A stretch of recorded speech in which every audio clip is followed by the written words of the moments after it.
اللہ اکبر اللہ اکبر اللہ اکبر لا الہ الا اللہ۔ السلام علیکم ورحمۃ اللہ وبرکاتہ۔ نحمدہ ونصلی علی رسولہ الکریم۔ عزیز دوستوں اور بزرگوں، آج 8ویں تراویح ختم پذیر ہوئی۔ اس کا درس اور خلاصہ سنانے سے پہلے آپ کے سامنے ایک اہم بات پیش کر دوں کہ یہ روزانہ جو درس پیش کیا جاتا ہے یہ صرف رمضان کے لیے محدود نہ رکھیں، بلکہ جب بھی آپ قرآن کریم کی تلاوت فرمائیں تو سوا پارہ ختم ہونے کے بعد ایک مرتبہ کم سے کم اس ویڈیو کو آپ سماعت کر لیں، تاکہ آپ کے دل و دماغ پر قرآن کریم کے احکامات، رب کریم کے فرامین مستحضر رہیں۔ اب شروع کرتے ہیں۔ آج کا بیان 9ویں پارے کے ثلث سے 10ویں پارے کے آخر تک کی تلاوت پر مشتمل ہے، یعنی آج 9واں پارہ پونڈ سے لے کر 10 مکمل ہو گئے۔ چنانچہ مال غنیمت کے بارے میں ارشاد باری تعالیٰ ہے، قُلِ الْأَنْفَالُ لِلَّهِ وَالرَّسُولِ، کہ مال غنیمت اللہ تبارک و تعالیٰ کا ہے اور رسول اللہ صلی اللہ علیہ وسلم کا ہے۔ پھر ارشاد ہوتا ہے کہ اللہ سے ڈرو، آپس میں صلح کرو، ایک دوسرے سے صلح کے ساتھ رہو، اللہ اور اس کے رسول کی اطاعت کرو اگر تم صاحب ایمان ہو، ایمان والے ہو تو اس طرح سے زندگی گزارو۔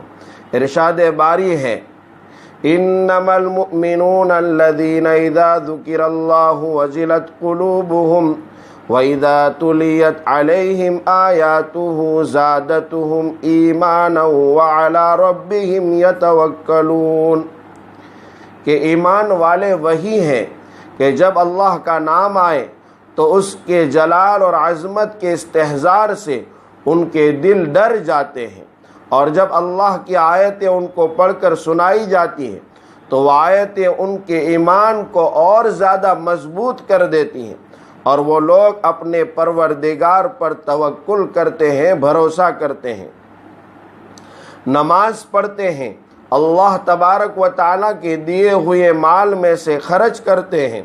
ان کے رب کے پاس ان کے بڑے بڑے درجے ہیں، ان کے لیے مغفرت ہے، رزق کریم ہے، باعزت عزت کی روزی ہے۔ جنگ بدر میں مسلمانوں کے لیے حق تعالیٰ کی طرف سے تائید و نصرت کا تذکرہ، مثلا فرشتوں کا اترنا اور مسلمانوں کو فتح یاب بنانا، باوجود کہ تعداد میں یعنی گنتی میں مسلمان کافروں کے مقابلے میں کم تھے اور کافر کثیر تھے، مگر ان کے دلوں میں اللہ تبارک و تعالیٰ کی طرف سے رعب ڈال دیا گیا۔ جو اللہ اور اس کے رسول سے جھگڑا مول لے گا، جو اللہ اور اس کے رسول سے جھگڑا مول لے گا، اس کے لیے اللہ تعالیٰ کا شدید عذاب ہے، سخت تو اس کے لیے پکڑ ہے۔ اس کے بعد اللہ تبارک و تعالیٰ نے اپنی راہ میں مجاہدہ اختیار کرنے کی تلقین فرمائی اور یوں فرمایا، یا ایھا الذین آمنوا اذا لقیتم الذین کفروا زحفا فلا تولوہم الادبار، میدان میں کبھی پیٹھ نہ دکھاؤ۔ جو شخص میدان مجاہدہ سے پیٹھ پھیر کر بھاگے گا وہ غضب الہی کا نشانہ بنے گا، وہ اللہ تبارک و تعالیٰ کے غضب اور غصے کا مستحق بنے گا۔ پھر پارے کے اخیر میں حکم ہوتا ہے کہ کفار عرب سے اس حق تک جمع رہو کہ فساد ختم ہو جائے، شرک نہ رہے۔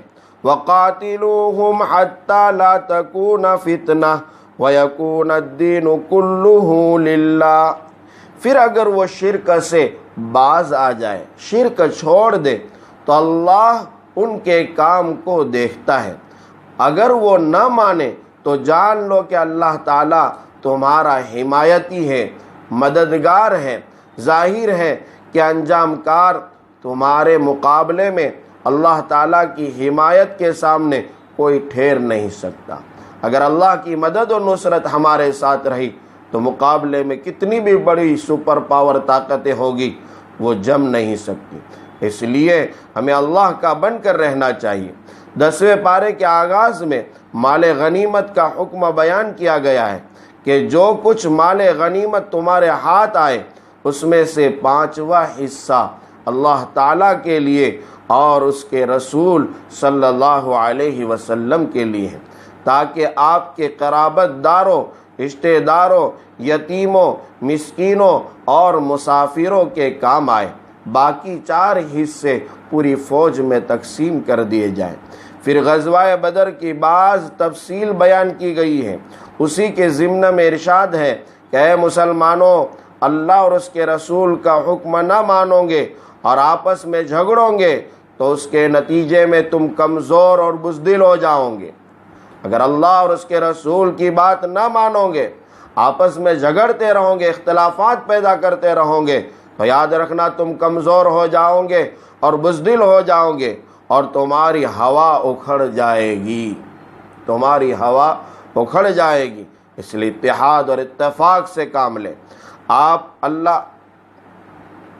آگے اللہ تبارک و تعالی حکم فرماتے ہیں وَعِدُّوا لَهُم مَّا اسْتَطَعْتُم مِّن قُوَّةٍ، تیاری کرتے رہو، مکمل تمہاری تیاری ہونی چاہیے جہاں تک ممکن ہو، جہاں تک ممکن ہو۔ قوت، طاقت، گھوڑ سواری میں، ہر چیز میں مسلمان ماہر ہونا چاہیے، مضبوط ہونا چاہیے، فٹنس بھی اس کی مضبوط، قوت کو مضبوط کرے۔ اور اس کے بعد اللہ کی مدد اور تائید پر یقین رکھو۔ پہل تم کرو، پہلی تیاری تمہاری، بعد میں مدد کی اور تائید کی امید اللہ سے بعد میں رکھو۔ تم اللہ کی راہ میں جو بھی قربانی دو گے اس کا اللہ کی طرف سے پورا بدلہ ملے گا۔ یا ایھا النبی حرض المؤمنین علی القتال، اے نبی جی آپ ایمان والوں کو، مسلمانوں کو مجاہدہ کی ترغیب دیجئے۔ اگر تمہارا عزم پختہ ہے اور تم صالح بھی ہو، خواہ تم تعداد میں تھوڑے ہی ہو، اگر اللہ پر کامل بھروسہ ہے تو یقیناً تم غالب آؤ گے، مغلوب نہیں ہوں گے۔ جنگ کے قیدیوں کو محض فدیہ حاصل کرنے کے خاطر قید رکھنا مناسب نہیں ہے۔ جنگ کے قیدیوں کو محض فدیہ حاصل کرنے کے خاطر، محض روپیہ وصول کرنے کے خاطر ان کو قید رکھنا مناسب عمل نہیں ہے۔ سورت کے اختتام پر تنبیہ کی گئی ہے کہ اللہ کی راہ میں مجاہدہ اور ہجرت کے پردے میں مال غنیمت سے زیادہ دینی مقاصد کو پیش نظر رکھنا چاہیے۔ ہمارا مقصد، اولی مقصد دین ہونا چاہیے، شریعت، مذہب ہمارا جو ہے پہلا مقصد ہونا چاہیے۔ آخر میں اللہ تبارک و تعالی نے فرمایا وَأُولُو الْأَرْحَامِ بَعْضُهُمْ أَوْلَىٰ بِبَعْضٍ، اس سے ایک ضابطہ بیان کیا گیا ہے کہ وراثت کے حقدار رشتہ دار ہیں، وراثت کے حقدار رشتہ دار ہیں، رشتہ داروں کا جو حق ہے وہ انہیں دے دینا چاہیے، کل قیامت کے دن اس کی پوچھ ہوگی۔ اس کے بعد سورہ توبہ شروع ہوتی ہے۔ غزوہ تبوک سے پیچھے رہ جانے والوں کی قبولیت توبہ کا ذکر ہے۔ 3 صحابہ جن کا مشہور قصہ ہے، فضائل اعمال وغیرہ میں بھی اس کو جو ہے بیان کیا ہے، وہ پیچھے رہ گئے تھے، ان کی توبہ کا تذکرہ ہے۔ اس لیے اس سورت کو سورہ توبہ بھی کہتے ہیں، اس لیے اس سورت کو سورہ توبہ بھی کہتے ہیں، اور اس سورت کو سورہ برات بھی کہتے ہیں، اس لیے کہ اس میں کافروں سے بریء الذمہ ہونے کا اعلان ہے۔ اس سورت میں صلح حدیبیہ کا ذکر فرمایا گیا ہے۔ کفار قریش نے حسد کی بنا پر، جلن کی بنا پر حدیبیہ کے مقام پر جو صلح نامہ طے ہوا تھا اس صلح نامہ کو توڑ دیا تھا۔ اللہ تبارک و تعالی نے فرمایا کہ اللہ تعالیٰ اور اس کے رسول کی طرف سے ان مشرکین کے حق میں بیزاری ہے، بری الذمہ ہے، جنہوں نے معاہدہ کو توڑ ڈالا۔ چنانچہ حج اکبر کے دن یہ اعلان کیا گیا کہ اللہ تعالیٰ اور رسول اللہ صلی اللہ علیہ وسلم مشرکین سے بری الذمہ ہے۔ اس کے بعد حکم ہوا کہ مشرکین کا حرم شریف میں داخلہ ممنوع ہے اور برہنہ ہو کر بیت اللہ کا طواف ممنوع قرار دیا گیا۔ ننگے بدن، ننگا ہو کر، بالکل مادر ذات ننگا ہو جانا، اس طرح سے بیت اللہ کا طواف کرنا ممنوع قرار دیا گیا۔ مسلمانوں کو ہدایت کی گئی کہ اگر تمہارا قریب سے قریب رشتہ دار بھی حالت کفر میں ہو تو ان کو اپنا رفیق نہ بناؤ، اس کو اپنا رازدار نہ بناؤ۔ اللہ تبارک و تعالی حضور اکرم علیہ الصلوۃ والسلام سے ارشاد فرماتے ہیں کہ یہ منافقین جھوٹے ہیں اور یہ بہانہ تراشتے ہیں۔ اے نبی، فاسق اور منافق کی قسموں کا اعتبار نہ کیجیے، ہرگز یہ آپ میں سے نہیں ہیں، انہیں جب موقع ملے گا یہ آپ کو چھوڑ کر بھاگ جائیں گے۔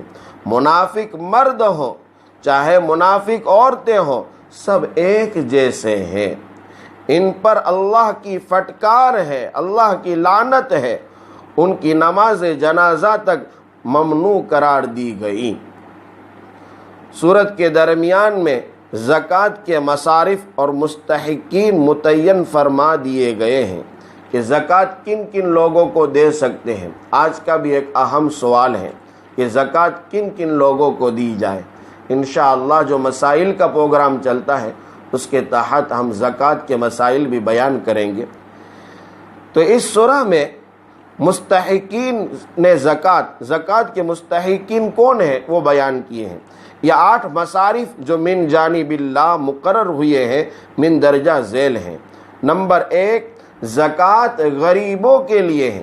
نمبر 2 زکوٰۃ غلاموں کی آزادی کے لیے ہے۔ نمبر 3 محتاجوں کے لیے ہے۔ نمبر 4 زکوٰۃ قرض داروں کی مدد کے لیے، کوئی قرض میں ڈوب گیا ہے، پریشان حال ہے، اس کی مدد کرنی چاہیے، اس کو زکوٰۃ دے کر اس کا قرض ختم کروانا چاہیے۔ نمبر 5 نظام زکوٰۃ کے کارکنوں کے لیے، جو زکوٰۃ کی وصولیابی کا کام کرتے ہیں ان کے لیے زکوٰۃ ہے۔ نمبر 6 زکوٰۃ خدا کی راہ میں، اللہ کی راہ میں جو چلنے والے ہیں ان کے لیے بھی زکوٰۃ ہے۔ نمبر 7 زکوٰۃ تالیف قلوب کے لیے ہے۔ نمبر 8 زکوٰۃ مسافروں کی مدد کے لیے ہے۔ مختصر یہ کہ سورہ توبہ میں بعض غزوات اور ان سے متعلق واقعات کا ذکر ہے، مشرکین کے معاہدوں سے دستبرداری کا اعلان ہے، ایام حج میں جدال و قتال کی ممانعت ہے، حدود حرم میں کفار و مشرکین کے داخلے پر پابندی، اہل کتاب کو ایمان لانے یا جزیہ دینے کا حکم ہے، مجاہدہ میں سستی کرنے والوں کی مذمت ہے، مصارف زکوٰۃ کا تعین ہے، منافقین کا بیان اور اہل ایمان کی پہچان ہے۔ یہ باتیں اس صورت میں بیان کی گئی ہے۔ اللہ تبارک و تعالیٰ سے دعا کرے کہ اللہ تعالیٰ ہمیں اپنے احکامات پر عمل کرنے کی توفیق عنایت فرمائے اور دین کی تمام صحیح باتوں پر ہمیں عمل کرنے کی توفیق عنایت فرمائے۔ وآخر دعوانا الحمد للہ رب العالمین۔